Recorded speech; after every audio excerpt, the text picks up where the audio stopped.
ကိုနောက်ကျချင်ခဲ့ပြီးသူများတွေကအတီးတီးအဆင်ပြေနေပြီငါတော့ဖြစ်ဘာမှဖြစ်သေးဘူးဘာတော့မရသေးဘူးအဲ့လိုမျိုးတွေးပြီးတော့ကိုအနောက်မှာကြံခဲ့ပြီလို့တွေးမိကြလားဒီနှစ်ပိုင်းပေါ့ဒီရက်ပိုင်းတော့မဟုတ်အထူးသဖြင့်ကျမတို့မြန်မာနိုင်ငံမှာဆိုရင်အလို့ချင်းနေမျိုးမျိုးတွေကြောင့်တချို့တွေကတော့အရှိရောက်တယ်တချို့တွေကတော့အရှိရောက်တဲ့လောက်မရောက်ပဲအရှိန်နှီးသွားတာမျိုးတွေဖြစ်ကြမှထင်တယ်ဘာလို့ဆိုကျမလည်းအလို့အရှိန်နှီးသွားတဲ့ကလူတရားမှုလို့ပဲအဲ့တော့တကယ်ချင်းနေဒါမှမဟုတ်လေအင်းနီနာချင်းနေဆွေမျိုးတွေအချင်းချင်းမှာပဲကြည်ပြီးတော့ငါတော့နောက်မှကြံခဲ့ပြီဆိုပြီးတော့များတွေးမိကြတဲ့လူရှိရင်ကျမလည်းအဲ့လိုတွေးမိရလို့မို့လို့ခန်းစားချက်တွေကိုနည်းနည်းလေးဖလှယ်ပြီးတော့ပြောပြချင်တယ်ကျမဆိုလည်းတချို့တကယ်ချင်းနေဆိုရင်ဥမာနိုင်ငံရောက်တဲ့လူရောက်တယ်အချိန်တစ်ခုကြာပြီသူတို့ဆိုလည်းအခြေချနေပြီပေါ့မြန်မာနိုင်ငံတကယ်ချင်းနေဆိုရင်လည်းတချို့ဆိုရင်သူတို့ career ရေးရှာတွေ့သွားကြတယ်ပညာရေးတွေအဲ့လိုနေရာတစ်ခုရောက်တယ်ပေါ့လေအဲ့လိုမျိုးဖြစ်တဲ့တကယ်ချင်းတို့ကြည့်ကျမဆိုလည်းစိတ်ကြတယ်ငါနောက်ကျကြိုင်ခဲ့ပြီလားငါရောဘလို့အရှိမမြင်နေမြန်ငါရှိကိုသွားရမလဲအဲ့လိုမျိုးတွေးမိရဲ့ခိုင်ကျော်လည်းအတတာပေါ့လေခိုင်ကျော်လည်းလို့စိတ်ကြတယ်ငါကြိုင်ခဲ့ပြီဆိုရင်အတူကြီးနဲ့တယောက်တည်းသူများရသွားတဲ့အချိန်မှာတယောက်တည်းရက်ချင်ခဲ့ဆိုခံစားချက်မျိုးနဲ့ဖြစ်တယ်အချိန်တော်များများမှာပေါ့ဒါပေမဲ့အဲ့လိုမျိုးဖြစ်တဲ့အချိန်ကျရင်ကျမလုတ်တဲ့ကိုပေါ့လေစိတ်ပြောင်းလဲအောင်လုတ်တဲ့မတက်လေးရှိအဲ့ဒါကြတော့တခုခုလုတ်နေဘာလေးပဲဖြစ်တခုခုလုတ်နေ consistency ရှိဖို့လို့ရပေါ့ပုံမှန်လေးလုတ်နေတခုခုဟိုမှာကျမဆိုရင်ဒီနှစ်ပိုင်းတွင်းမှာကုတ်တင်လုပ်ဖြစ်တယ်မနောဆက်ချင်းစလုပ်တော့ဆိုရင်ဒီကုတ်တင်ကိုဝါသနာပါတာဒီဥပမာအလုတ်ကိုင်းခွန်းတာနေဘာမှမသိဘူးတင်တန်းတစ်ခုရွှေ့တယ်သူရတော့အခုချိန်နေဆိုဒါလေးဆိုင်ကမဆိုးဆိုတဲ့အတွေ့နဲ့ပဲသူစလုပ်လိုက်တာပဲတိတ်ပြီးတော့ plan နေပါတိတ်မရှိဘူးဒါပေမဲ့တစ်နှစ်လောက်လုပ်ကြည့်ရဲ့အခုဆိုနှစ်နှစ်တော့တွင်ရောက်လာပြီပေါ့လေအဲ့လိုလုပ်ကြည့်လိုက်တော့လေနေတိုင်းဖြည်းဖြည်းချင်းလုပ်တစ်ခါကျတော့လည်းပြတ်တဲ့ရက်တော့ရှိပါတယ်ကျွန်မတစ်ပတ်2ရက်4ရက်လောက်တော့လုပ်ပြတယ်ထင်တယ်ဒါပေါ့အဲ့လိုမျိုးလုပ်ဖြစ်တော့အချိန်တစ်ခုကြာတဲ့စီမှာနည်းနည်းတော့နှေးရကွာအချိန်လေးရတယ်ဒါပေမဲ့ကောနကိုလေးအရှိလေးတော့ပြစ်တယ်ကောနကိုလေးကိုနှုံးလေးနဲ့ကိုတော့ပြစ်တယ်ဆိုခံစားချက်လေးတစ်ခုရတယ်အခုဆိုတနေ့ကြာတဲ့အချိန်မှာကျွန်မထားပါတော့ beginner level ပြီးသွားပြီwebsite လေးတော့စောက်တက်ပြီး app လေးတော့အခုစနေပြီအဲ့လိုမျိုးလေးခြေလမ်းလေးနည်းနည်းချင်းစီရလာတယ်နောက်ကျွန်မစာရေးတာရှိရယ်စာရေးတဲ့ page ကတော့နောက်မှ sharing လုပ်ပါမယ်စာရေးတဲ့ page လုပ်ရှိရယ်နောက် YouTube ရေးစာလုပ်တယ်နောက်စာဖတ်တာမျိုးတွေအဲ့လိုလေးတိလေးရေပေါ့တိလားအဲ့လိုမျိုးကိုနောက်ကျကြိုင်ခဲ့ပြီလို့ထင်တဲ့အချိန်မှာဘာလေးပဲဖြစ်ဖြစ် PC လေးပဲဖြစ်ဖြစ်စားလိုက်ဥမာတရားထိုင်နေဆိုလဲဥမာ9မိနစ်10မိနစ်ကဖြစ်စားလိုက်အချိန်ကြာလို့ရှိရင်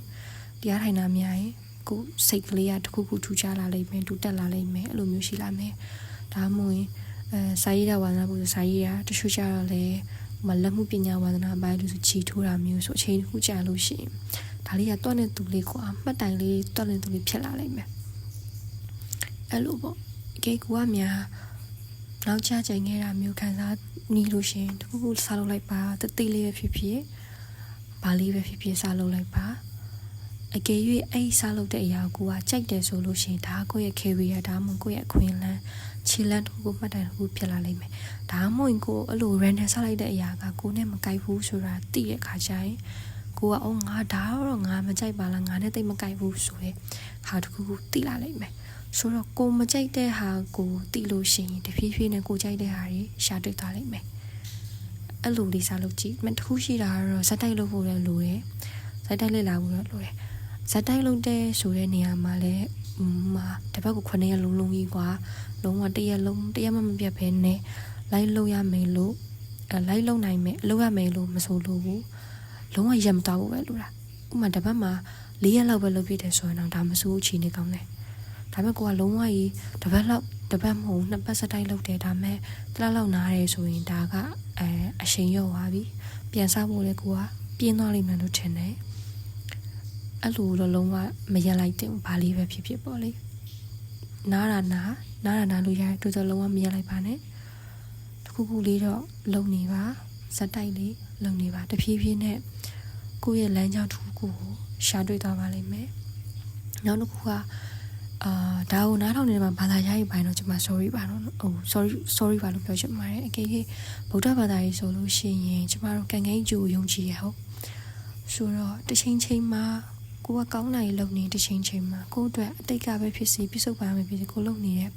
ကိုနဲ့ကိုက်ညီတဲ့နေရာလေးတစ်ခုနဲ့ကိုက်ညီတဲ့အရာလေးတစ်ခုကတွန့်နေတူတော့ရောက်လာလိမ့်မယ်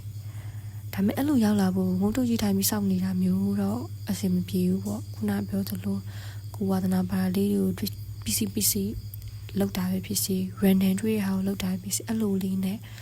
ကိုကလည်းရှာဖွေကိုရဲ့အတိတ်ကံထောက်ပံ့နေလဲတဖြည်းဖြည်းနဲ့ကိုနဲ့ကိုက်ညီမဲ့အရာတစ်ခုခုကိုတွေ့စားပါလိမ့်မယ်နောက်တစ်ခုကကိုယ့်အနေကိုနောက်ကျချိန်ငယ်ပြီလို့တွေးတဲ့အခါလူတိုင်းကအချိန်မတူဘူးဆိုတာကိုလူတိုင်းကအချိန်မတူစားတဲ့ချိန်လည်းမတူစားတဲ့ချိန်ကဘယ်လိုမတူတာလဲဆိုရင်ကျမတို့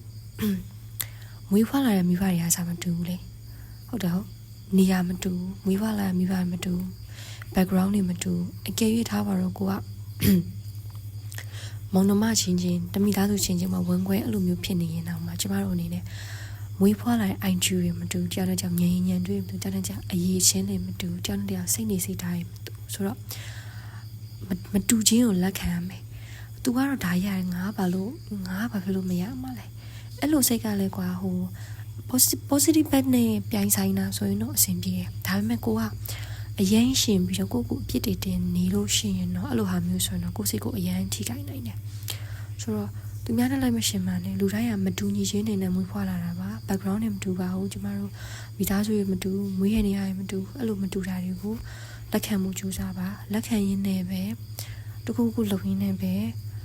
တနေ့တစ်ချိန်မှာဒါမှမဟုတ်အချိန်တစ်ခုကြာတဲ့အချိန်မှာကျမတို့အနေနဲ့ကျမတို့နဲ့ကိုက်ညီတဲ့နေရာလေးတစ်ခုကျမတို့ကန်ထောက်ပံ့လေးနဲ့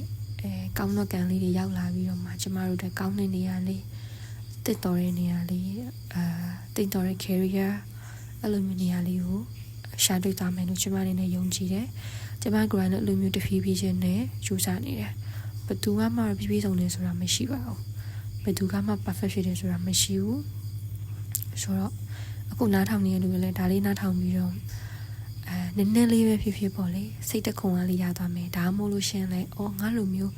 ခံစားနေရလူရှိပါလားဆိုပြီးအတွေးလေးဝင်သွားရင်လည်းပဲကျမအနေနဲ့ဒါလေးကိုဒီ video ကိုတင်ရကြနံပါတ်အားလုံးပဲနားထောင်ပြီးလို့ကျေးဇူးတင်ပါတယ် follow နဲ့ subscribe လုပ်ပြီးဖို့မမေ့ပါနဲ့ကျေးဇူးတင်ပါတယ်